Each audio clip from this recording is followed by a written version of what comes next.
Hey guys! If this is your first time to my channel, hello and welcome. My name is Emily and today I am bringing you another Mad Science makeup.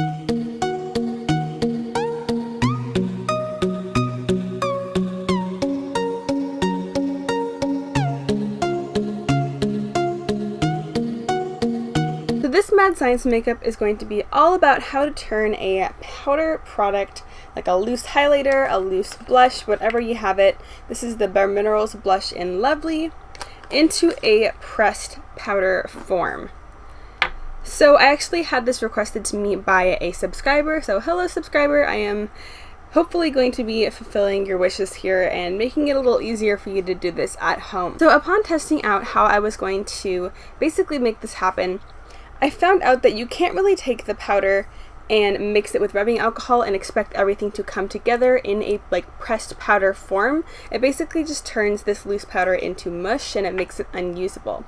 So I found that you do need a pressed eyeshadow or a pressed blush or a pressed highlight, whatever you are trying to make at home. You do need a pressed version of that to mix the powder in with, and then basically we're going to tint the color of the original blush right here that I have. This is from the BH Cosmetics Nude Blush palette, and I just depotted it. It's just very neutral, kind of peachy toned blush. And if you're going to do this at home, I definitely suggest using a more neutral colored highlighter or blush or eyeshadow or whatever you're trying to make. I definitely suggest using a more neutral toned one, because then it will pick up on the color that we are going to be mixing in with it a lot more. There won't be contrasting colors. Like if I went in with a bright pink blush originally, it would definitely contrast and really cover up the shade of this Bare Minerals blush. So I'm going to be using the same stuff that I always use. I have my spatula here. I have my rubbing alcohol in this little syringe. Just helps me to control how much I put out onto my little mixing pad. You can use any little tray that you have at home. This is just the top to some coffee beans. I have some pieces of toilet paper here. You can go ahead and use napkins, towels, whatever you need just to wipe my spatula off onto. And then of course we have the blush. I'm going to go ahead and just use this whole entire pan today and mix in the Bare Minerals blush in Lovely. So I do not need a separate pan today, but if you would like to, you can go ahead and use just an empty pan like this. This way, if you wanted to use only half your blush, you can go ahead and just scoop out half of it and still have half your product left over. So I'm going to go ahead and get started by literally just taking this blush and knocking it right into my mixing tray. That was easy. It all wanted to come out of there. And then I'm going to take the spatula and just start chopping it up a little bit. Just makes the mixing process a little bit easier later on once we add in the rubbing alcohol. It's so weird what makeup looks like when you actually take it apart. To me this looks like clay or something, like pottery. It doesn't look like makeup, especially with this kind of terracotta nude color. It looks like I just broke a terracotta pot, so. Okay, that looks good enough. Now I am going to hop on into the Bare Minerals loose powder blush here in Lovely. And I'm just going to dump out a pretty decent amount. This is a very, very thin, finely milled powder, as you can see. And we can add a decent amount without actually having to add a lot of volume to the product itself.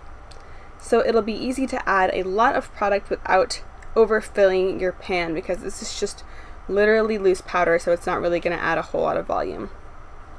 Let's see if I can swatch this out for you guys here. And I just did a really little swatch there of the original product so we can compare later.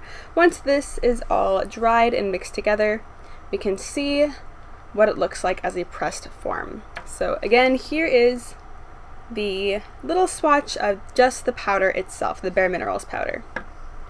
So I'm going to go ahead and add my rubbing alcohol now. I've dumped out a pretty decent amount of product, as you can see. I've dumped out maybe a third of this container into there, and I'll probably add some more in just a little bit. But I'm going to take my rubbing alcohol and just drizzle a little bit over. I definitely do not want to add too much because this could turn to mush really, really easily because of that loose powder product that we have added in there. So that looks good. Just a couple little drizzles. And you can always add more, so don't be afraid to have restraint when it comes to adding the rubbing alcohol. So I'm definitely going to be adding a lot more of the Bare Minerals powder, so I'm just going to take it, and I'm just going to take it and shake it. Shake and bake. Shake it like a Polaroid picture. Okay, now I'm going to take my rubbing alcohol and just kind of do a couple squirts there. And this is going to get kind of messy. I can already see where the powder has missed the tray and has gone all over my little surface here, but that's okay. That's why this is a laminated surface. I can just take a paper towel and wipe it off easily. So as you can see, it's looking a lot more of like a dusty rose color like the original powder was. Because we used that matte BH Cosmetics blush at the beginning as the base, it's going to look a heck of a lot darker when it's wet than it will when everything is dried. For some reason, I've noticed that matte products get so much deeper when they are wet versus the shimmery products. The shimmery products just get like a tinge darker when they're wet, but when you have a matte product that you're doing this with, it gets so much deeper in tone. So don't be alarmed if it looks a lot darker than it did originally, because it will lighten up to a nice kind of dusty rose shade. So to me, this shade looks pretty similar in tone. Now keep in mind, like I just said, the matte products dry a lot deeper in tone than most shimmery products do. I do not know the science behind that. I am not a real scientist. Just like Bill Nye the Science Guy is not a real scientist. Did you guys know that? He's apparently just a comedian, but that's okay. He had all of us fooled. But I think that that looks pretty good. I'm pretty happy with the color. I think that it will turn out a lot more pink once everything dries. And just for safe measure, I'm hitting it with a couple more shakes of the pink blush because I really want that color to shine through. Because this is the powder that we are mixing into the original base shade, it's a little bit harder to get that to really come through. So we want to add a decent amount of that. And if you were going to be doing this with a highlighter or a loose eyeshadow, I definitely suggest adding a decent amount of the powder product to the pressed product because you really want it to shine through no matter what product you're using. So that looks pretty good to me. I'm going to go ahead and take the pan from the BH Cosmetics blush and just start filling her up here. And as per usual, just load it into the pan and smooth everything out. Okay, so there we have our smoothed out blush there. I apologize that my hands are covered in blush right now. This is a messy project, so make sure that you have a lot of paper towels lying around, or toilet paper, or whatever you want to clean it up with, because I made a giant mess, like I always do. So I'm going to go clean this up and let this puppy set up. It probably will set up in about 6 hours or so. Every couple of hours, I'll just come over and kind of tap it with my finger and see if it is dry or not. That's usually how I test it, just by feel. If it's completely hard, then it's dry. If it's still a little bit tacky, then I just let it rest for a little bit longer.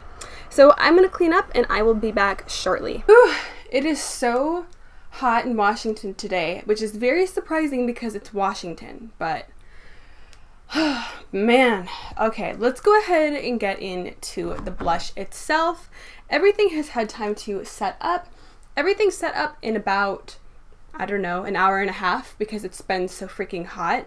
And it does have a little bit of cracks in it, but that's pretty typical with these matte products. When you do repress matte products, they typically tend to get a few cracks in them. Not anything to be too concerned about because I've had this happen with almost every matte product that I have repressed or tried to make something out of. So I'm not really too concerned about it, and I've noticed that it does happen pretty often. So here I have my pan of product, and I'm going to go ahead and test this out on my cheeks on camera. So I just have this, let's see, Sephora Angled Blush Brush. It's a number 50. This one is on sale right now on Sephora's website. So if you've been needing a decent blush brush, this will do you good. Just gonna dip in there a couple of times. Let's go ahead and pop this right onto the cheeks. As you can see, I have the rest of my makeup done. And I'm gonna be completely honest, I can't see a single thing right now. Everything is blurry because I forgot my contacts at my mom's house. Usually I bring them to my boyfriend's house, and I forgot my box of them at my mom's house. So I am blind as a bat right now, but I'm doing the best I can, you know, working with it. I have glasses, but I look really dorky with them, and they are super smudged. Oh my god. I didn't even realize how smudged they were, but moving on. I figured for this video I don't want to look super dorky, so I'll just go ahead and go into it practically blind. And as you can see, we're getting some nice blush color on the cheeks. And this is basically just a dusty rose, if you will. It's like a pinky mauvey dusty rose. And I've had the Bare Minerals blush in Lovely, the powder blush that we mixed with the BH Cosmetics blush. I've had that lying around in my collection for so long and I've never even used it once. And I think this looks awesome. And I definitely think it looks like the shade of the Bare Minerals blush. I definitely think I put enough in there. I was a little worried at first because it was starting to look just a little bit more terracotta than the dusty kind of mauve shade.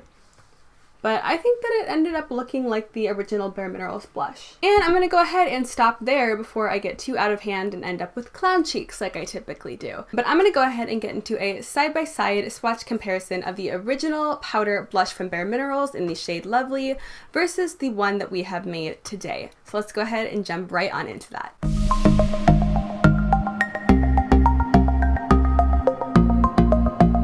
Well, there you have it, guys. That is going to wrap up this week's Mad Science makeup. Now, this one wasn't themed like it usually is. I didn't theme it after a specific product, but I did have this requested to me and I wanted to show you guys how to do this at home because I know that a lot of people have just loose highlighters or loose eyeshadows just lying around that they don't use because some people really do like loose products, but I'm not really one of them, and I know a lot of people kind of have some issues with getting the right amount and just dealing with the fallout and powder basically just flying everywhere. So I definitely hope that you try this at home. If you do try it at home, please let me know. I would be really pleased to hear that you were able to make a successful pressed product out of something that was once powder. I do hope that you consider subscribing if you have not already. I have all sorts of makeup stuff happening here on this channel, and I do Mad Science makeup every single week. So go ahead and hit that subscribe button down below.